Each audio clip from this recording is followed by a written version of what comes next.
نحمده ونصلي على رسوله الكريم اما بعد اعوذ باللہ من الشیطان الرجیم بسم اللہ الرحمن الرحیم وما ارسلناك الا رحمتا للعالمین صدق اللہ العظیم۔ معزز سامعین کرام، آج کا ہمارا ایک خاص موضوع ہے اور وہ موضوع سخن ہے آئی لو محمد صلی اللہ علیہ وسلم۔ دیکھیے، اصل مسئلہ کیا ہے کہ جب انسان اپنے معبود حقیقی کو چھوڑ کر کے اور دنیا کے حکمرانوں کو اپنا معبود سمجھ لیتا ہے تو پھر وہ اسے خوش کرنے کے لیے کوئی بھی اخلاق سے گری ہوئی حرکت کرنے کے لیے تیار ہوتا ہے۔ اس کی زندگی کا صرف ایک مقصد ہوتا ہے کہ ہم اپنے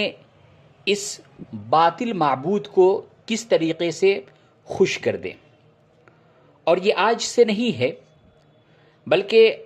آپ صلی اللہ علیہ وسلم کے زمانے میں بھی خود ابو لہب کو یہ دیکھا گیا کہ آپ صلی اللہ علیہ وسلم جب اللہ کا پیغام اللہ کے بندوں تک پہنچانے کے لیے مکہ کے بازاروں میں اللہ کے بندوں سے مل رہے ہیں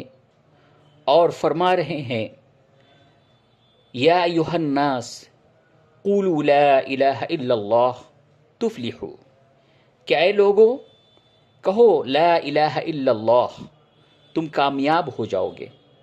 اس وقت ابو لہب اپنے کام کاج کو چھوڑ کے اور وہ آپ صلی اللہ علیہ وسلم کے پیچھے جہاں آپ صلی اللہ علیہ وسلم تشریف لے جا رہے ہیں وہاں وہ پیچھے جا رہا ہے اور لوگوں کو ورغلا رہا ہے، بہکا رہا ہے اور کہہ رہا ہے کہ اس کی بات مت سنو، نعوذ باللہ یہ دیوانہ اور مجنون ہو گیا ہے۔ تو آج کے زمانے میں بھی یہ جو ایسے لوگ ہیں جنہوں نے اس دنیا کے عارضی لوگوں کو اور ایسے ایمان فروش لوگوں کو جن کے لیے نہ انسانیت کوئی چیز ہے نہ اخلاق کوئی چیز ہے، ان کو اپنا معبود سمجھ لیا، اب اس کو خوش کرنے کے لیے وہ ایسی اخلاق سے گری ہوئی چیزیں کرنے کے لیے تیار ہے کہ وہ خوش ہو جائے اور ہم کو ایک پروموشن مل جائے۔ چنانچہ یہی ہوا کہ ایک مسلمان اپنے دل کے جذبات کو اپنی زبان پہ لے آتا ہے، پوسٹر پہ لے آتا ہے اور وہاں لکھ دیتا ہے آئی لو محمد، تو اب اس کے اوپر FIR ہو جاتا ہے۔ ارے وہ تو دل کے جو ہمارے جذبات ہیں اس کو ہم پوسٹر پہ لے آئے، لیکن ہمارے اور اربوں اور کھربوں مسلمانوں کے دلوں پہ جو نقش ہے آئی لو محمد، تم اس کو کیسے مٹا سکتے ہو؟ مسلمان کا بچہ اپنے والدین سے وہ محبت نہیں کرتا جو اپنے حبیب حضرت محمد مصطفیٰ صلی اللہ علیہ وسلم سے محبت کرتا ہے۔ اور کیوں نہ کرے؟ کیوں کہ آج اگر ہم انسان کے اندر انسانیت ہے، ہم مسلمانوں کے اندر اگر ایمان ہے تو وہ آپ صلی اللہ علیہ وسلم ہی کی دین ہے۔ آپ صلی اللہ علیہ وسلم کی انہی سجدوں کے طفیل کہ رات بھر سجدے میں آنسو بہا رہے ہیں اور ہمارے جیسے لاکھوں اور کروڑوں امتیوں کے لیے اللہ رب العزت کی بارگاہ میں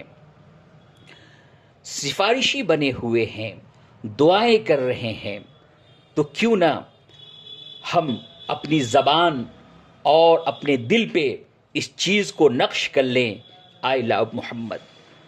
صحابہ کرام رضی اللہ عنہم اجمعین کا تو یہ حال تھا کہ آپ صلی اللہ علیہ وسلم جب بھی کچھ عرض کرتے، جب بھی آپ صلی اللہ علیہ وسلم سے کچھ گفتگو ہوتی تو ان کے زبان پہ صرف ایک کلمات تھا، اور اس کلمات کو یاد کر لیں،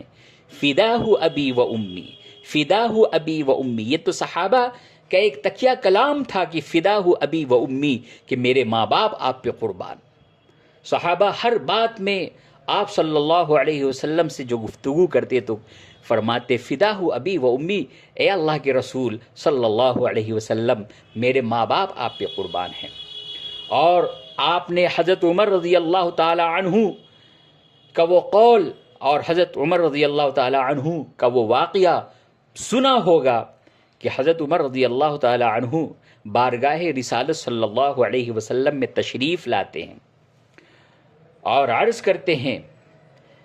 کہ اللہ کے رسول صلی اللہ علیہ وسلم، مجھے اپنی جان کے علاوہ، مجھے اپنی جان کے علاوہ مال و دولت سے، ماں باپ سے، اولاد سے، گھر بار سے، تمام چیزوں سے زیادہ آپ کی ذات محبوب ہے۔ آپ صلی اللہ علیہ وسلم ارشاد فرماتے ہیں کہ اے عمر، ابھی تمہارا ایمان کامل نہیں ہوا، ابھی تمہارا ایمان مکمل نہیں ہوا۔ پھر حضرت عمر رضی اللہ تعالی عنہ خاموشی کے ساتھ سر جھکا کر کے کچھ لمحوں کے لیے بیٹھ جاتے ہیں اور پھر سر اٹھاتے ہیں اور پھر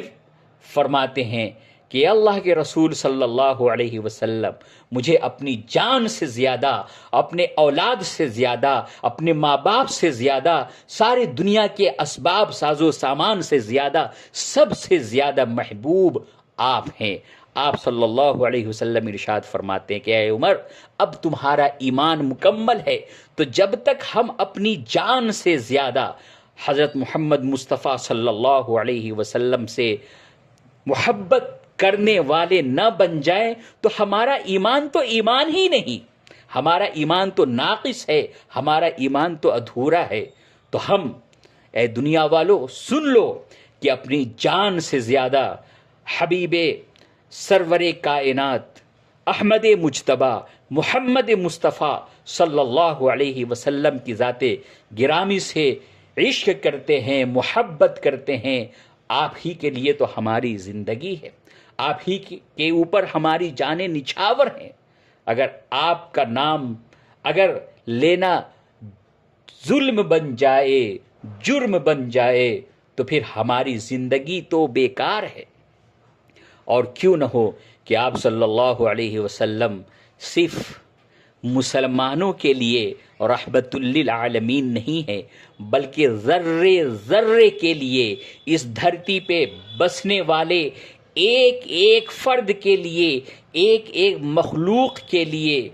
آپ صلی اللہ علیہ وسلم کی ذات رحمت للعالمین ہے، اور قیامت تک آپ صلی اللہ علیہ وسلم کی ذات تمام کائنات اور تمام مخلوق کے لیے رحمت للعالمین ہوگی۔ آپ صلی اللہ علیہ وسلم کی تعلیمات اور آپ صلی اللہ علیہ وسلم کے اخلاق کا ہی وہ نمونہ ہے